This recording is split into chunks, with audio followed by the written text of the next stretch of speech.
Et avec moi sur ce plateau ce soir, Christophe Najlen, bonsoir. Bonsoir. Vous êtes député d'hiver droite des Vosges et rapporteur de cette commission d'enquête sur les moyens et les missions des forces de sécurité. C'est donc votre rapport que nous allons disséquer ce soir. En face de vous, Hugo Bernalicis, bonsoir. Bonsoir. Et bienvenue, député La France Insoumise du Nord. Vous suivez ces questions pour votre groupe à l'Assemblée. Jean-Marc Bailleul, bonsoir. Bonsoir. Merci d'être là, secrétaire général du syndicat des cadres de la sécurité intérieure, CFDT. Enfin, j'accueille Olivier Kahn, bonsoir. Bonsoir, madame. Bienvenue, professeur de droit pénal à l'Université de Tours, chercheur associé au CESDIP, centre de recherche au CNRS, spécialiste des questions de maintien de l'ordre. On va parler donc de ce nouveau rapport alarmant sur les moyens et les conditions de travail dans la police. Il intervient aussi dans un contexte particulier, la crise des Gilets jaunes, les violences policières, on en dira un mot. On vient donc à présent à notre débat.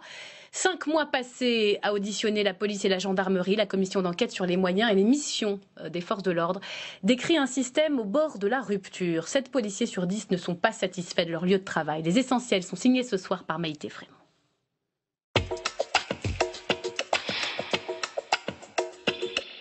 Des cafards, des toilettes inondées ou encore des voitures en très mauvais état. 2 ans après ces photos prises par des policiers, c'est au tour des parlementaires de tirer la sonnette d'alarme. Pour ce rapport, ils ont été 13 735 à témoigner. Des policiers, des gendarmes, des réservistes. Tous font état d'une situation critique déjà maintes fois dénoncée. Ce qui les inquiète, ce sont d'abord leurs logements. Le chiffre est éloquent. 80% des casernes ont par exemple plus de 50 ans. Leurs véhicules aussi sont jugés vieillissants. Plus de 7 ans, c'est l'âge moyen d'une voiture de la police nationale. Le rapport préconise donc de rajeunir le parc automobile, ce qui coûterait 40 millions d'euros au minimum. Autre conclusion, la mise en avant de l'accumulation des heures supplémentaires, 164 heures en moyenne par agent de la police, ce qui représente pour les ressources humaines plus de 272 millions d'euros. Les tâches administratives sont également pointées du doigt. 28 heures, c'est le temps en moyenne consacré pour rédiger une procédure, une activité trop complexe qui se multiplie pour les forces de l'ordre. Pour améliorer leurs conditions de travail, 27 propositions ont été retenues, parmi lesquelles moins de lourdeur administrative et bien sûr plus de moyens, avec à la clé des recrutements d'effectifs. Christophe Najlen, c'est vous qui avez écrit ce rapport. Vous avez recueilli 13 700 témoignages parmi les forces de l'ordre. S'il fallait retenir, au fond, dans l'état des lieux, ce qui vous a le plus marqué, qu'est-ce qui est, à leurs yeux, le plus préoccupant ? Clairement, l'état du parc immobilier. Dans votre reportage, vous avez beaucoup parlé de la police. Moi, je tiens à rééquilibrer les choses en parlant aussi de la gendarmerie, parce que les deux sont concernés. Et en plus, dans les casernes, on a les familles des gendarmes qui vivent dans certaines casernes. Quand on va au commissariat de Fontainebleau, l'état est déplorable et catastrophique, avec des infiltrations partout. Quand vous allez à la caserne de Flandre à Dijon, c'est exactement la même chose dans les logements. Donc, à un moment donné, il y a une vraie problématique immobilière sur nos deux forces, que ce soit la gendarmerie nationale ou la police nationale. Hugo Bernalicis, c'est un rapport qui arrive dans un contexte particulier. Il ne dit pas rien d'ailleurs de ce contexte, ce rapport. On y reviendra. Il y a des choses notamment sur certaines armes utilisées, le LBD. Ce n'est pas le sujet principal du rapport. Mais il n'ignore pas le contexte, même si c'est un rapport sur les moyens.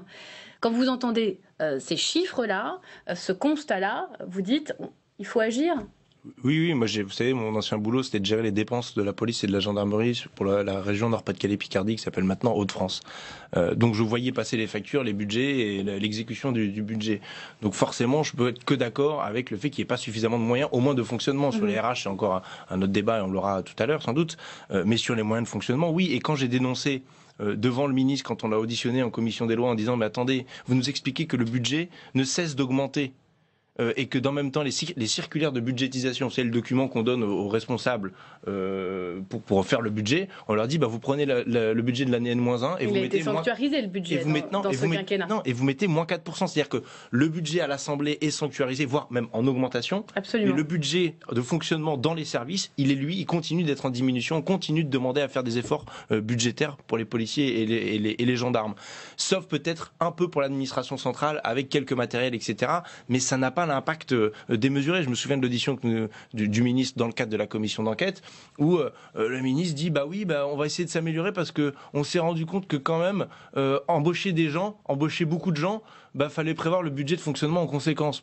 Oui, forcément. Ça paraît tellement évident que je me dis mais qui sont ces gens qui ne pensent pas à ça? Ce qui ressort de ce rapport, c'est vrai que ce sont à la fois les murs, si je peux dire, et les équipements. On va parler des voitures, etc. Le matériel, c'est fondamental. Ça fait longtemps qu'on entend parler de la colère des policiers, parfois même des mal-être. Il y a eu des émissions ici sur ce plateau sur les suicides dans la police.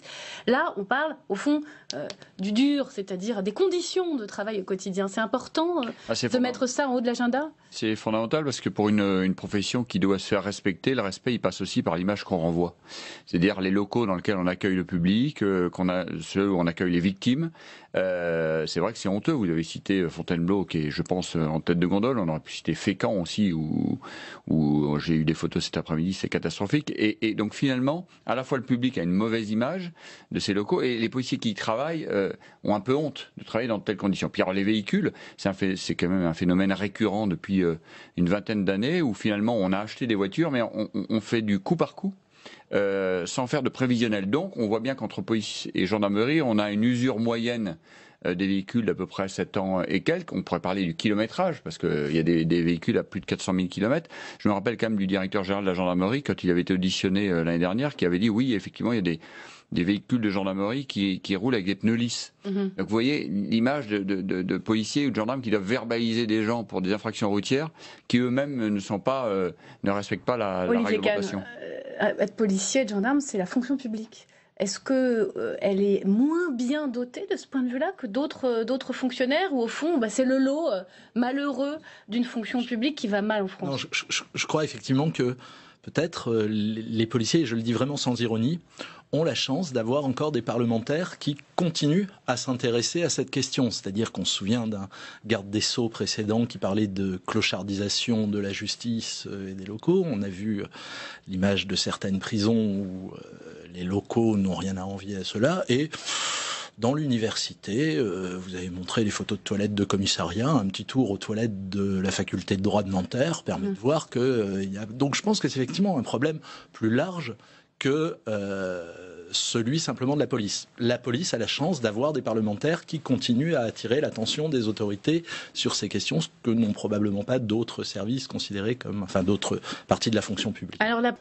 Alors justement, ces 100 millions, expliquez-nous, qu'est-ce que vous proposez, Christophe Naegelen, pour essayer de tordre le cou à ce parc immobilier qui prend l'eau, si je puis dire? En fait, à instant T, il faudrait beaucoup plus en somme. Ce que dit le rapport, c'est que sur un certain nombre d'années, si nous budgétions 50 millions d'euros supplémentaires en investissement pour la gendarmerie nationale, pour l'immobilier de la gendarmerie nationale, 50 millions pour l'immobilier de la police nationale, nous pourrions, sur un laps de temps de 3, 4, 5 ans, revenir sur le manque d'investissement qu'il y a eu sur ces 10 dernières années. On a clairement un besoin d'investissement supplémentaire. On sait qu'il n'y a pas des moyens qui sont illimités. La majorité des propositions de ce rapport-là ont été budgétés. C'est pour ça que plutôt que de dire un chiffre farfelu, à la suite des auditions, nous sommes tombés sur un chiffre qui est environ de 50 millions par force pour chaque année sur un certain nombre. Si on totalise tous les besoins par force de l'ordre par an, ça fait combien? Alors, ça dépend si vous ajoutez juste pour qu'on sache si c'est réaliste. Si vous ajoutez l'immobilier, l'effectif et les équipements, grosso modo, pour la gendarmerie, avec 100 millions d'euros supplémentaires. Pourquoi? Si je peux le détailler très rapidement. 32 millions d'euros supplémentaires pour le recrutement et arriver à avoir des escadrons de gendarmerie à 125 gendarmes. 20 millions à peu près pour les véhicules, plus ces 50 millions pour l'immobilier, on est à peu près à 100 millions. Jean-Marc Bailleul, vous dialoguez avec l'exécutif, avec Christophe Castaner. Oui, on dialogue. C'est pas pour autant qu'on a des réponses à nos questions. Pour autant, il avait été fait il y a 3 ans un diagnostic sur la remise à niveau du parc immobilier de la police nationale. C'était 1 milliard d'euros. Voilà, c'est 1 milliard d'euros et je ne parle pas de l'équipement, simplement de la remise à niveau. Donc 1 milliard, on les a pas. Un commissariat d'une ville moyenne, réhabilité ou neuf, c'est à peu près des programmes à 12 millions d'euros. Donc il y a aussi, vous parliez de Fontainebleau, je vais en parler parce que on est un peu fatigués, nous les policiers, d'être aussi victimes quelquefois de tiraillements entre élus. voyez, à Fontainebleau, il y a une guerre entre le maire de Fontainebleau et le maire d'Avon pour savoir qui va emporter le lieu d'implantation du commissariat. Donc là, c'est fatigant parce que souvent, budgétairement, les exercices sont pluriannuels. Donc si on loupe le coche, on repousse de plusieurs années. Donc il y a un moment donné, il faut être assez pragmatique, aller au plus simple et faire en sorte que, effectivement, ce qui a été dénoncé à Fontainebleau, on le résolve et qu'on arrête de voir qu'il y a des guerres entre élus pour savoir qui emportera le marché, quoi. En fait, c'est un peu ça. Hugo Bernalicis, quand on est comme ça de deux bords différents, cette guéguerre entre élus sur le terrain au niveau local, non, mais là, vous êtes prêt à mettre fin parce que c'est aussi que là se jouent des questions de budget. Non mais c'est à l'État de prendre ses responsabilités. S'il y a 2 offres politiques, il y a 2 communes qui proposent un terrain à construire, l'État il dit on met là et puis point barre, quoi. Faut plutôt mettre du même côté politique en plus. Non mais je veux dire, il faut trancher. Moi là-dessus, c'est à l'État de prendre ses responsabilités. Mais je suis par ailleurs pour qu'on démultiplie les implantations locales de la police nationale. Pour qu'on arrête de faire des gros hôtels de police, usines où tout le monde est entassé, etc. Je vois bien l'intérêt que ça a pu avoir, mais on voit aussi les désintérêts que ça a, notamment quand on parle de police de sécurité du quotidien. Il faut imaginer les moyens. Pour faire quoi? Parce que des moyens, ok, mais pour faire quoi? Quelle politique on veut conduire? Qu'est-ce qu'on veut faire de la police nationale, de la gendarmerie nationale? Quelle mission on veut leur donner? Et donc, moi, c'est plus vers ça qu'il faut tendre. Sauf que faire des petites implantations locales, ça coûte cher. En hommes et femmes, parce qu'il faut du monde pour tenir la boutique, 24 heures sur 24. Donc c'est consommateur d'effectifs, et puis c'est consommateur d'investissement. Et c'est pour ça qu'on a fait le chemin inverse, qu'on essaie de faire des économies. Olivier Kahn, vous l'avez lu attentivement, ce rapport. Il y a une volonté de redéployer des missions du national vers le municipal, vers la police municipale? Non, on peut pas l'affirmer comme ça, mais il y a effectivement des éléments qui tendent à renforcer les pouvoirs de la police municipale et entre autres à donner accès à la police municipale à des fichiers de police qui me semblent poser un certain nombre de difficultés. Et en tous les cas, ça s'inscrit effectivement dans un mouvement plus large où on voit depuis un certain temps, vous parliez des locaux, on avait eu il y a quelques années toute une publicité autour de Voipi qui avait conçu un commissariat pour la police municipale et pour la police nationale. Et il y a certainement cette idée que les contraintes budgétaires auxquelles est soumis l'État doivent conduire à dégager la police nationale d'un certain nombre de missions pour les transférer progressivement vers la police municipale et donc en augmentant les pouvoirs de la police municipale. Et donc en augmentant les missions. La police municipale, c'est déjà problématique à certains égards. Le secteur privé, ça devient Christophe Najlen. Non, le but n'est pas du tout de transférer des missions de la police nationale à la police municipale. Le but est simplement de dire que la police municipale doit prendre tout son poids dans le continuum de sécurité et on doit leur donner plus de moyens en ouvrant aussi, en élargissant les fichiers. Je pense notamment au fichier des véhicules volés, au fichier des véhicules des personnes recherchées et en mettant la cause pourquoi la personne est recherchée. Tout simplement dire clairement, la police municipale fait partie et travaille tous les jours pour la sécurité des Français et font partie de ce continuum de sécurité. Jean-Claude Baillet. Marc, il y a un enjeu, pardon, il y a un enjeu majeur aussi par rapport aux polices municipales. Je me rappelle d'une mairie du Nord qui avait fait un référendum officieux, mais bon, auprès de ses citoyens pour savoir s'ils voulaient une police municipale. Et les gens s'étaient prononcés majoritairement contre. Pourquoi? On a un gros problème de sécurité à 2 vitesses. Le risque d'un transfert, et j'ai bien compris que ce n'était pas l'objectif, c'est qu'à un moment donné, les mairies, on l'a vu sur Nice, Cannes, Antibes, qui ont les moyens de se payer des grosses polices municipales, vont pouvoir le faire, et les communes pauvres, elles n'auront pas les moyens. Donc là, on a un problème, y compris aussi d'image, où on voit que les policiers nationaux voient les polices municipales se renforcer, celles qui ont de l'argent, avoir des moyens, et eux, toujours attention travailler à la dans des rupture conditions de difficiles. l'égalité entre les territoires. Il y a un droit à la sécurité qui doit être identique pour tout le monde, et le glissement serait dangereux. Hugo Bernalicis. Le glissement a déjà largement commencé et entamé, surtout qu'en plus la question de sécurité au sens mission de police, elle est bien régalienne et elle n'est pas municipale. Et c'est pas prévu dans le budget d'une municipalité de dépenser autant d'argent sur la sécurité. Ça se fait nécessairement au détriment d'autres missions de service public local. Ça, il ne faut pas l'oublier. Moi, je pense qu'il y a une hypocrisie sur cette histoire de continuum de sécurité avec la police municipale. Ça a été identifié depuis longtemps. Les policiers municipaux veulent avoir les prérogatives des policiers nationaux. Ils le revendiquent, ils le demandent, l'armement, l'accès aux fichiers, etc. Si, tous les syndicats de policiers municipaux le demandent. Et moi, je suis en désaccord avec ça. Ou plutôt, je propose qu'on arrête de l'hypocrisie et qu'on intègre tous les policiers municipaux au sein de la police nationale et qu'on ne laisse que les missions de garde champêtre pour les communes et les ASVP. Voilà. ASVP, pas trop de sigles. Qu'est-ce que c'est ça? C'est des agents de sécurité sur la voie publique. D'accord, c'est dit. Et ceux qui enfin bon, c'est les qualifications judiciaires qui sont les plus basses, voire inexistantes, mais verbalisées. D'accord. Voilà. Pour des stationnements. C'est ça. Mais il faut bien se dire que c'est 20 000 personnes quand même dont on parle sur le pays, hein, la police. Bon, il y a d'autres solutions, notamment la question des lourdeurs administratives. On va y venir. Vous voulez rajouter une chose? Je voudrais vous montrer après l'extrait d'un documentaire. Il y a dans le rapport cette idée de supplétif, les polices municipales comme supplétifs et qui s'en plaignent. Et c'est vrai que on y assiste. C'est-à-dire, si on prend par exemple les opérations dites coup de poing de contrôle des titres de transport, vous avez dans la plupart des villes de province une association de la police nationale qui met quelques effectifs et de la police municipale, alors que effectivement le rapport le rappelle aussi, en termes de possibilité légale de contrôler les identités, c'est très compliqué pour les policiers municipaux. Alors on va continuer à égrener les solutions. Je vous donne la parole dans quelques instants, mais parce que il y a évidemment les problèmes matériels. On a parlé des murs, des bâtiments, un petit peu des équipements, les voitures parfois qui tombent en panne alors que vous êtes en pleine filature. Il y a des situations un peu ubuesques dans la police. Mais il y a aussi un mal-être. Les manifestations de policiers en colère, elles datent pas d'hier. On va vous montrer un extrait d'un documentaire qui s'appelle Dans la tête d'un flic, François Silowitz. C'est un policier qui raconte un peu sa peur, la boule au ventre, le sentiment d'être pris pour cible, de rencontrer parfois des membres d'une famille, d'une personne qu'il aurait pu interpeller, tout cela évidemment dans un contexte où la menace terroriste existe toujours. Regardez cet extrait, on en parle juste après. Ça m'est arrivé d'être reconnu et sorti du commissariat, on m'a suivi jusque chez moi là. Du coup on m'a brûlé ma voiture et la nuit ils venaient de mettre des grands coups de pied dans ma porte là, avec des tags et tout ça, des tags bien sympathiques écrits sur mon mur. Du coup des fois, je me réveillais, j'entrebâillais la porte, ou même je regardais juste par le Judas et mon calibre, comme dans les films, quoi. On en devient psychopathe, quoi.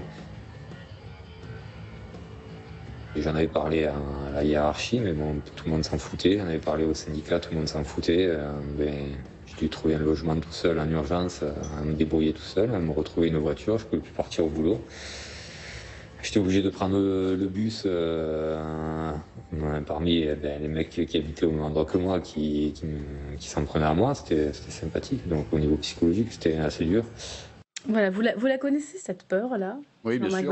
Alors moi, je l'ai vécu quand j'étais en service, quand on faisait les courses en famille où des gardés à vue nous reconnaissaient, nous sifflaient, alors qu'on était avec nos enfants. C'était il y a quelques années, donc c'est pas exactement dans le même contexte. Là, on a vu qu'on a passé un palier. Il y a eu plusieurs exemples. Je me rappelle de ce couple en Seine-et-Marne qui avait été agressé en venant chercher. Puis il y a eu Viry-Châtillon. Bien sûr, il y a aussi Magnanville, où là on a été plus loin puisque on a reconnu, identifié le domicile d'un policier pour le tuer ainsi que son épouse. C'est la question là aussi du fait que les policiers ne peuvent plus pour ces raisons-là, parce qu'il n'y a plus de respect des forces de sécurité, malgré toutes les lois qui ont été faites pour avoir des sanctions plus lourdes lorsqu'un représentant de l'État est agressé. C'est le fait que les policiers sont obligés aujourd'hui d'habiter loin de leur lieu de travail. Et ça, c'est un vrai problème et une différence fondamentale avec la gendarmerie, c'est que les policiers, notamment si on prend Paris, sont obligés de travailler à peu près à 2 heures en moyenne. Mmh. Et ça, il y a un vrai problème que le pouvoir politique doit se poser, parce que si on prend la préfecture de police ou la mairie de Paris, je l'ai dit à la maire de Paris il y a peu de temps, c'est qu'elle loge gratuitement 3000 gendarmes qui ne font pas la sécurité dans Paris. Il y a quand même un paradoxe. C'est-à-dire que ceux qui sont logés gratuitement à Paris ne font pas la sécurité. Et là, il y a une vraie question de fond sur l'accession au logement plus facilité pour les policiers parisiens. Mmh. Cette question-là est dans le rapport d'ailleurs. Vous en parlez du logement des policiers et des gendarmes. On ne doit pas avoir des policiers qui font 4 heures de trajet à des horaires pas possibles. Ils ne peuvent pas travailler dans des conditions sereines. Christophe Naegelen là-dessus. Il y a plusieurs points. Il y a tout simplement, déjà, on a une perte d'autorité en France, clairement. Il y a 20 ans, 30 ans de ça, on n'aurait jamais vu les policiers se faire agresser chez eux ou des gendarmes se faire agresser chez eux comme on le voit actuellement. Donc il y a besoin vraiment et de peines plus sévères. Vous savez, dans ce sondage qu'on a fait, dans cette consultation, vous l'avez dit, 13 700 contributions. 13 700 contributions de policiers et de gendarmes. Pourquoi ? Parce que cette commission d'enquête, je l'ai voulu la plus proche du terrain possible. D'ailleurs, vous n'avez interrogé, pardonnez-moi de vous interrompre, que des forces de l'ordre. Pas de magistrats, pas de sociologues. Vous avez voulu rester c'est les acteurs du terrain et uniquement eux. C'est un parti pris. Pragmatisme. J'ai voulu faire preuve de pragmatisme, écouter les réalités ils sont pragmatiques aussi, les chercheurs, les réalités du terrain. Moi, ce que je constate, c'est que tout à l'heure, M. Bernalicis me dit oui, mais les syndicats de policiers municipaux le disent. La seule chose que je sais, c'est qu'on a fait 31 auditions, vous êtes venus à 2. Oui. On a fait 7 déplacements, je vous ai vu dans aucun. Non. On a rencontré 250... Alors, ça, c'est vos histoires. C'est vos histoires internes. Ça n'intéresse pas forcément ceux qui nous regardent. On a vu 250 à 300 policiers et gendarmes lors de ces déplacements. Et ce qu'on met dans le rapport, c'est les remontées de terrain de ce que nous disent les personnes qui, au quotidien, sont sur le terrain. Pour vous, c'est une base de données fondamentale. Oui, non, je crois que c'est entre autres l'étude commandée à la fin à laquelle 13 700, si je me souviens bien, personnes ont répondu. C'est effectivement quelque chose d'intéressant. Après, c'est vrai que ce qui est peut-être gênant, c'est intitulé « Enquête parlementaire », ce qui n'envisage que le point de vue d'un des acteurs concernés. Je pense particulièrement, effectivement, à la proposition d'élargir le champ de l'amende forfaitaire, cet élargissement du champ de l'amende forfaitaire. Alors, il faut expliquer. De la simplification de la procédure et concerne les magistrats. Alors, on entre sur la question que vous proposez, vous n'êtes pas le premier, d'alléger les procédures administratives. Et là, on est dans le cadre, au fond, de la procédure pénale, pour, d'une certaine façon, en finir un peu avec la paperasse qui alourdit parfois le travail d'enquêteurs. Qu'est-ce que c'est que cette histoire d'amende forfaitaire? Peut-être vous voulez l'expliquer? Allez-y, vous avez un peu moins parlé, Olivier Kahn. Non, mais pour comme ça, vous corrigerez. Et puis ensuite, on fait réagir. C'est donc la possibilité, alors au départ pour des contraventions, donc les infractions les moins graves, et puis ça a été progressivement élargi à certains délits, donc des infractions plus sérieuses, pour certaines, pour lesquelles la prison est encourue, de donner la possibilité à l'agent de la force publique de substituer à la sanction pénale prononcée par un tribunal une amende, pardon. Donc d'être à la fois la personne qui constate l'infraction et qui la sanctionne. Il est donc proposé dans le rapport d'en élargir le champ d'application, ce qui pose un certain nombre de questions. On pourra y revenir. Oui, alors le problème, c'est que ce qu'entendent les collègues par la simplification de la procédure pénale et administrative, c'est qu'un tout petit bout. D'ailleurs, on le voit bien dans le sondage, c'est pas la priorité qu'ils ont. Nous, on demande depuis des années qu'on fasse un choix dans ce pays de sortir du droit napoléonien écrit et qu'on aille vers l'oralisation. Je veux dire, là, il y a une grosse hypocrisie. La seule manière d'alléger la procédure pénale, c'est d'aller vers l'oralisation. La paperasse, tous les rapports faits par les magistrats à la chancellerie prouvent que 90% des procès-verbaux écrits ne sont pas lus. Bon, donc il faut en sortir. Tous les pays européens sont mis à la page. Dans tous les films qu'on voit à la télé française, même les films français, on voit des policiers qui ne tapent plus, qui ont une vidéo qui enregistre. Vous voulez quoi? Numériser les choses ou simplement c'est déjà en cours. En 2021, les procédures sont numérisées. Nous, on va plus loin. C'est arrêtons d'écrire tout ce qu'on fait. C'est pénalisant et ça coûte beaucoup de temps. Ou c'est simplement une question pratique de temps gagné? Il y a une grosse question pratique de temps gagné. Les syndicalistes policiers en général et beaucoup des personnalités politiques interrogent le droit en tant que tel, la procédure pour gagner du temps.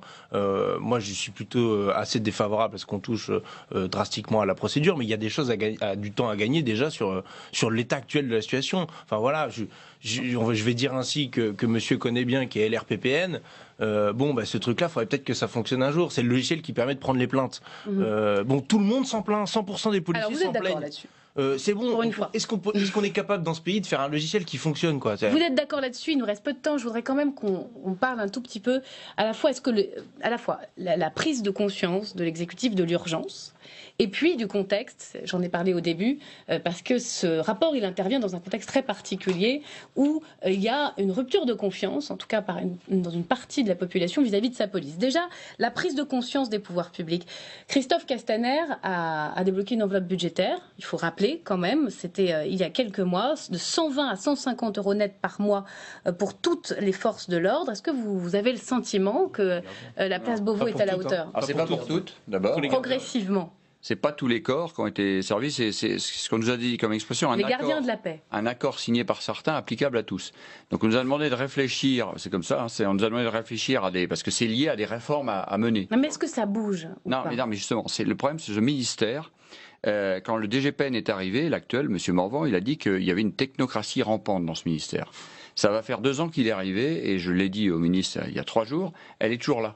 C'est-à-dire qu'en fait, c'est les mêmes hauts fonctionnaires qui sont là depuis 20 ans, et qui sont les premiers à ne pas vouloir bouger ce qu'ils ont eux-mêmes mis en place. Alors, qui est concerné, puisque manifestement, c'est pas tout le monde, et par ces hausses de salaire, c'est pas rien. C'est les gardiens de la paix, les sous-officiers de gendarmerie. Ça fait quand même du monde. Oui, non mais d'accord. C'est pas rien, 120, 150 euros net par mois, demander aux policiers de terrain, c'est mieux. Mais ça ne résout pas tous les problèmes dont on a parlé au début de ce sujet. C'est-à-dire que c'est pas ça qui vous améliore vos conditions de travail. Et on en a parlé des conditions de travail. Et il y a ce sujet, Olivier Kahn, et je voudrais qu'on termine là-dessus, de la confiance des citoyens vis-à-vis de leur police. Ce rapport, il intervient dans un contexte particulier. Il y a eu beaucoup d'images. On va vous remontrer peut-être la plus récente, la séquence du pont de Sully. Vous les avez peut-être en tête, ces images, où vous voyez de jeunes militants écologistes manifester et se faire gazer alors qu'ils sont assis.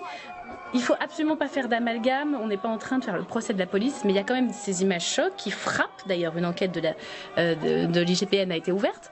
Donc, qu'est-ce qui se passe dans ce moment où on se trouve, où finalement la police n'a plus confiance au fond dans le système dans lequel elle appartient, et une forme de rupture de confiance aussi avec une partie de la population? C'est ça, je crois qu'effectivement... Alors, la première chose qu'il faut dire, c'est qu'il ne faudrait pas interpréter le temps de publication de ce rapport, qui, à de nombreux égards, est utile, comme un moyen de faire diversion à un moment où la police est mise en cause. C'est-à-dire qu'effectivement, on a un certain nombre de mises en cause suite au mouvement des Gilets jaunes et autres, aux images que vous avez présentées. C'est sûr que la publication du rapport... Elle intervient dans ce moment-là, et c'est vrai que... Voilà, mais je crois qu'il faut conserver l'essentiel du rapport. 220 enquêtes en cours à l'IGPN dans le cadre des violences policières en marge des manifestations. Il y a dans le rapport quelque chose de très intéressant qui est de souligner, au moins deux reprises, le problème d'équipement et de formation des unités de sécurité publique engagées pour renforcer le maintien de l'ordre.